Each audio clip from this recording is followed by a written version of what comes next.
India goat ট্যালেন্টে বিতর্কিত মন্তব্যের জন্য ইউটিউবার রণধীর আল্লাবাদিয়া এখনও সমালোচিত।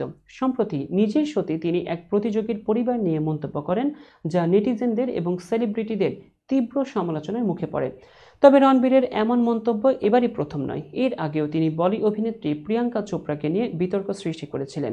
1 বছর আগে রণবীরের অনুষ্ঠানে প্রিয়াঙ্কা চোপড়া উপস্থিত ছিলেন। সেখানে রণবীর তাকে প্রশ্ন করেন, আপনি এখনও পারিবারিক অনুষ্ঠানে যেতে পারেন, খ্যাতি পাওয়ার পর কি পরিবারকে সময় দিতে পারেন?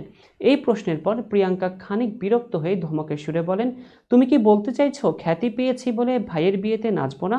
পরিবার সবার আগে। খ্যাতি আমার কাজের অংশ, আমি কাজ করি জীবনের জন্য, নাম যশ আসে তার সাথে।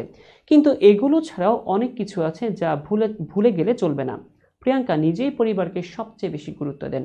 সম্প্রতি ভাইয়ের বিয়েতে শ্বশুর শাশুড়ি সহ উপস্থিত হয়ে আনন্দ উদযাপন করেছেন এবং কখনো বরযাত্রীদের সঙ্গে নাচতেও দেখা গেছে তাকে।